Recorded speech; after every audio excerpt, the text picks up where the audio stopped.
Welcome, everyone, to this episode of Build America, the U.S. construction industry podcast that is capturing and sharing the very heartbeat of construction projects, construction people, construction issues and trends, and more. And I'm delighted to be with you today. I'm Kerry Smith Buck. I'm host of the Build America podcast, and I'm also owner of Construction News and Review, or CNR, magazine. And we are delighted today to have a creative engineering mind with us today. And he is AJ Waters, whose day job is as chief evangelist for Kahua. And in his spare time, that I can't believe he has, he's very active as chief EngiNerd. That's right, EngiNerd of his blog called TheEngiNerdLife. EngiNerdLife. Boy, there's a tendency to put two E's in there. AJ, we're delighted to have you with us today. I know you're going to be talking on one of probably several episodes to come, but today we're talking about slow is smooth, smooth is fast. And it's the process that's the backbone of performance. And welcome, AJ Waters. We're delighted to have you on Build America. Thank you. I'm really excited to be here. The whole message behind Build America and what it stands for is something that I truly support. And so it's an honor to be with you. And just to be fair, the slow and smooth is fast, I totally stole that from the United States Marines. So that's not my own ism. That is something that I tend to throw out there a lot, but it comes from the Marine Corps. So I want to give them full credit for that. Oh, very good. Thank you, U.S. Marines. And yeah, thank you for letting me know. In the back of my mind, it sounded somewhat remotely familiar, but I had no idea why. Hey, if it's something great, why not steal it and make it work for us as well? But yeah, I'm so excited. I need to tell people they need to plug in. Let's do this at the beginning and the end of the episode, AJ. What's your URL for your blog? Because really, that's how you and I connected via LinkedIn. And there's so much wisdom, humor, and creativity in your writing as well as your speaking. So give folks that URL. Thank you for that. The URL is exactly the name, TheEngiNerdLife.com. So that's engineer, but spelled ENGINERD. It's a nickname I picked up a long time ago, and it's stuck that I'm an EngiNerd. And I'm okay with that because I do geek out over engineering quite a bit, and it's a lot of fun. Oh, that's great. And I know, tell me the sentence at the end of every blog. What do you tell people?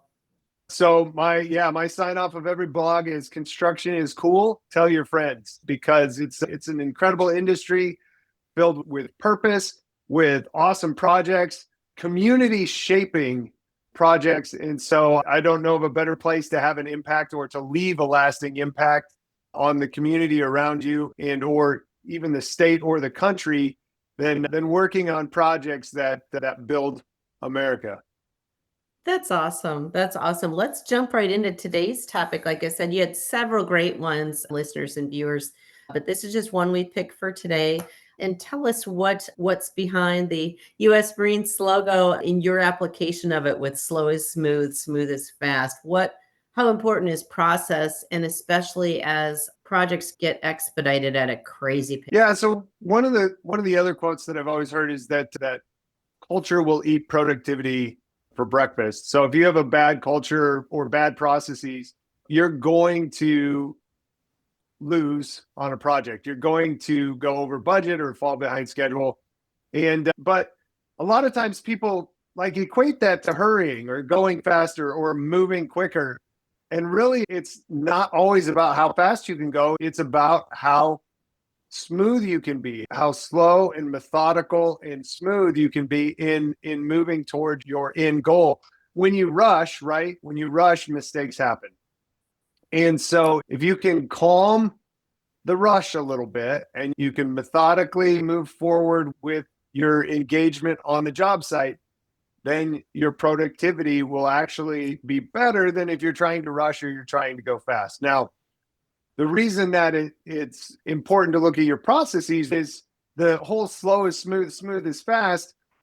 A lot of times people think that these standard operating procedures or these processes that we have in place to execute operations slow us down. But In reality, if you execute them the way that they were built for a reason, and that gets your operation running smoothly. And now you're moving forward with a little bit more production value than maybe you would have had if you're just helter skelter and throwing things around all over the place. So that's why that methodology of slow and smooth and fast relates directly to your processes. Is if you have adequate processes in place, it will make you feel like you're slowing down when in actuality, it's smoothing you out. That's so full circle and kind of the flip side of things. Give us an example, AJ, and it can be high level or generic, certainly on a job site or in a build where that plays out. What's a specific process that is made to be followed? Yeah, there's a lot of them. It could be as simple as just putting your tools away and cleaning up, like a neat job site process. Because if you put your tools away, you know where you're going to find it next time. And it's like it's like that with your kids every day too, right? Put your shoes in a certain spot and you know where they are. And they're not running around the house every morning like mine were this morning trying to figure out where their shoes are. Just put them away. And the same thing happens on the job site. If you put your tools in the proper place, the next day you're not wasting 5 minutes trying to figure out where that tool was at. So that's a really simple one. Something that might be more complex that we lean into technology with are processes around things like RFIs or change orders, right? And the way that those RFIs are routed makes a difference. Who gets notified when, how it's strategically moved throughout the system, and what that process takes for each company, because it'll be different on one project from the next. And so those are processes that require a little bit more thought and maybe some support from a technology in the back end that does a lot of the automation for you.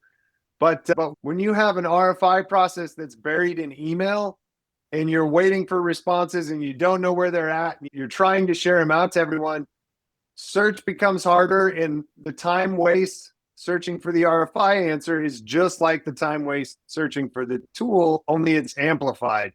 Every hour spent looking for an answer on something that you need to move forward operationally is an hour lost in the schedule.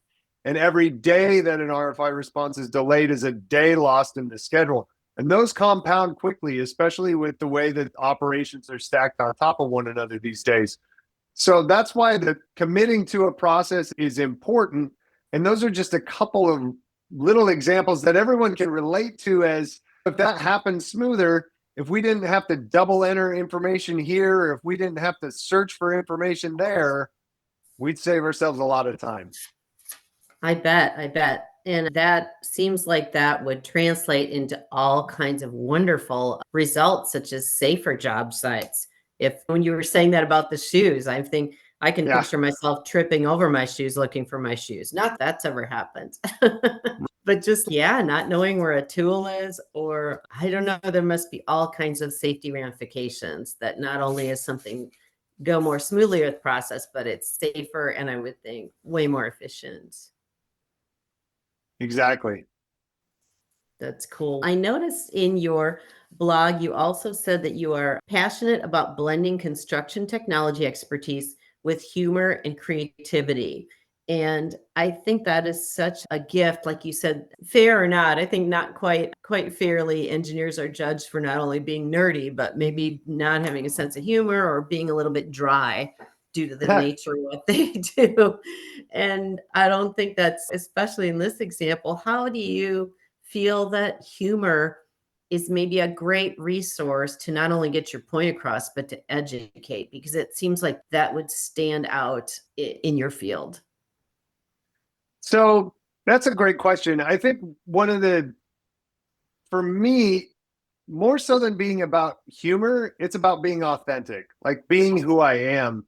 And authenticity builds trust, enables communication, right? You don't necessarily have to be funny, or you don't have to include humor. You just have to be you.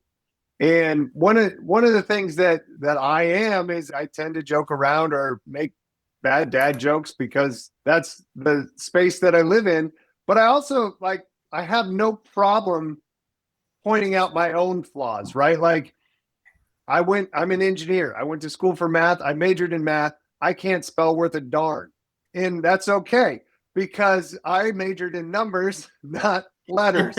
And there's things like that where you don't be afraid to point out your own flaws and understand your weaknesses and lean into that a little bit to be authentic. Because again, if you try to sit there and be perfect and show off this persona that I never screw up and I never do anything wrong, you're not relatable. And people will have a hard time following you. They'll have a hard time listening to you or even trying to meet that level of expectation or that standard that you're setting. And so authenticity is really the key there. And for me, that includes humor. For you, it might not. Whatever your thing is, just be you. Oh, that's great advice to anyone listening, no matter what occupation that they're in. And I think that authenticity, again, would translate into a wonderful resource all the way through your teams, right? People have to take instruction or leadership from someone who's authentic. And I'm jumping around a bit today. I apologize to our audience, but I noticed that your titles are less conventional than your title at Kahua. Tell us a little bit about Kahua and what your title is Chief Evangelist. And I've never heard that in the tech space, but maybe I'm just behind the times. What is your role there and why the title? Yeah, good question. So it's exactly as it sounds. Spread the good news about construction technology in the industry. And it did originate in the mid 90s. It was Apple title first, if you want to look up the history, because even I had to do that when they said, hey, this is what we want you to do. I was like, that sounds awesome. What does that mean? But really, it's just about getting out into the industry, talking with, relating with, and bringing back that feedback so that both Kahua and the people in the industry, we can learn from one another, right? And being an evangelist, I'm out there promoting, whether it be construction tech, whether it be construction as an industry in general, construction is cool. That's my whole goal, is to continue to enable the industry to innovate, to change, to move forward. And whether they do that with our software or they find something else that makes sense, I'm not super upset either way, because we're not always going to be the best fit for everyone, right? And we understand that. And in most cases, we like to think that we'll be the best fit and we'll have that conversation. But my job is simply to take the experiences that I've learned over the last 15 years in implementing construction technology and help you not step on those same landmines and help you not go through the same pain that we had to deal with, but instead innovate in your own way and do so in a way that's not as troublesome. That's well said. Time goes so fast on this episode. We definitely would love to have you on again for sure, AJ Waters. But let's maybe close with one other question or maybe comment about a statement that you made as we were talking topics. And you said that both these sentences were very profound. Construction does not reward chaos. It rewards discipline. So construction does not reward chaos. It rewards discipline, and systems, not slogans, protect the margin. And yes. Feel free to tackle one or both of those and tell us what you're thinking.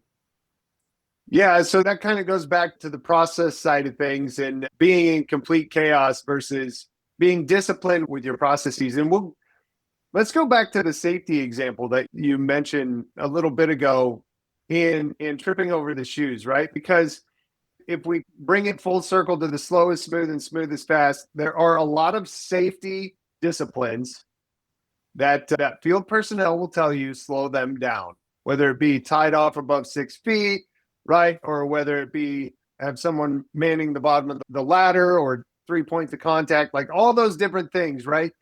They may tell you that makes them move slower and therefore the project moves slower. So they'll cut corners or they'll be undisciplined by not tying off or not having 3 points of contact or whatever your flavor might be on that safety principle. And when you do that, an accident causes way more delay than an extra 5 seconds to tie off or an extra 5 minutes to get the safety roping right so that people don't walk into a certain area. An accident creates so much more heartache and delay. But even more than that, an accident means someone might not go home to their family, whether they be a child, whether they be a parent, whether they be a sibling. That means that person's not going home to their family. And that's so much more important than any hour lost because I had to do an extra step to work safe.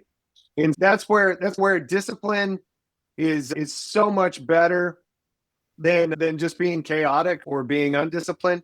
And again, it's another one of those things where culture is vitally important, because if you have a culture that allows for or permits those slight little violations or those little deviations from what should be the safety process, if your culture permits that, you're allowing people to take that risk, and now you're setting them up for that, maybe that loss that can't be repaid. And so it's very important to build out a culture that's disciplined, and to build out systems that will protect not just you, but your people, that protect your people, that therefore protect your margin. Because again, chaos strikes, that there goes the margin, there goes the project, there goes a person's life, and that's the last thing that we want. Sada, thank you for tying that all together with a solid ribbon at the end. And we've been talking with AJ Waters, whose day job is as chief evangelist at Kahua.